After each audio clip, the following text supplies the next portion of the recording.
Step into the shadows of medieval England, where bloodlines and battlefields determine the fate of nations. Among the chaos of royal claims and Viking raids stands one figure shrouded in both glory and mystery, Cnut the Great. Was this Danish conqueror a usurper who stole the English throne, or a rightful king with a claim stronger than those he dethroned? Let's unravel what we know and what we may never know about this extraordinary Viking. Welcome to Viking Tea. Today, we're uncovering the rise of Cnut the Great. Stick around for a closer look at one of history's greatest takeovers. Cnut's story begins with the ambitions of his father, Sweyn Forkbeard. Sweyn, a fearsome Viking and the King of Denmark, led a series of brutal campaigns in England during the early 11th century. After years of raids and conquests, Sweyn successfully drove King Ethelred the Unready into exile in 1013, claiming the English throne for himself. But his reign was brief. Sweyn died suddenly in 1014, leaving his young son, Cnut, with a tantalizing but uncertain inheritance. Initially, the English restored Ethelred to power, rejecting Cnut's claim. But Ethelred's disastrous leadership, marked by heavy taxation and military failures, soon caused unrest among his subjects.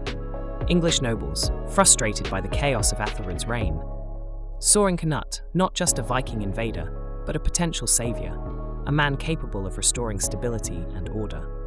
When Ethelred died in 1016, his son, Edmund Ironside, inherited a crumbling kingdom already divided in its loyalties.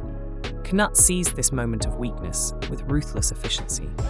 Launching a full-scale invasion, he swept through England, defeating Edmund's forces in a series of battles. The pivotal moment came at the Battle of Assanden in October 1016, where Cnut's forces secured a crushing victory.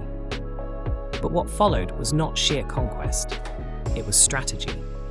Rather than plunging the land into further chaos, Cnut brokered a treaty with Edmund, dividing England between them.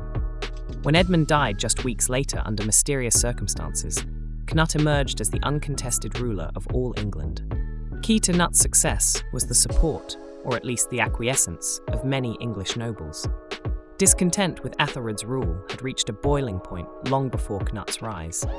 Several powerful earls openly rebelled against the Anglo-Saxon king, and when Cnut arrived on England's shores, he was welcomed not merely as a conqueror, but as a stabilizing force.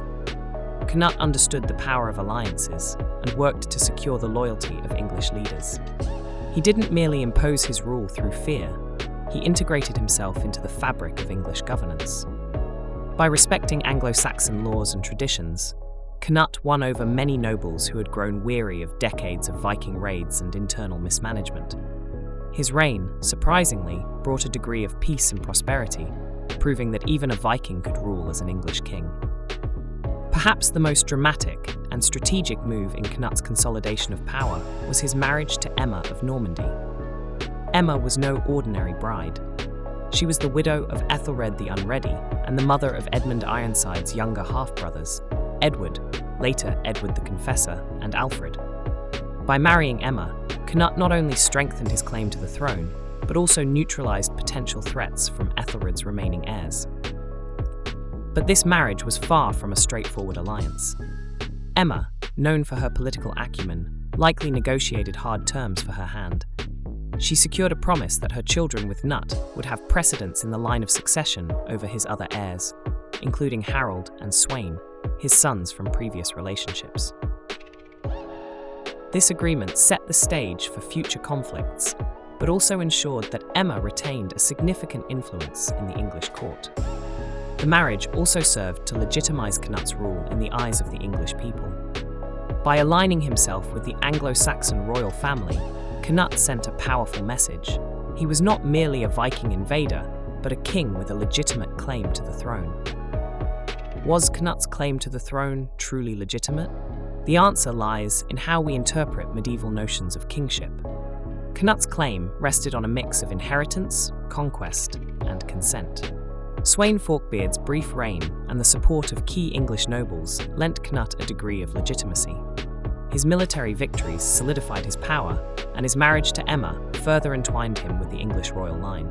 In contrast, Ethelred and his descendants were plagued by failure and infighting. Many nobles viewed Cnut as a stronger and more capable ruler, even if his claim was unconventional. Still, questions lingered.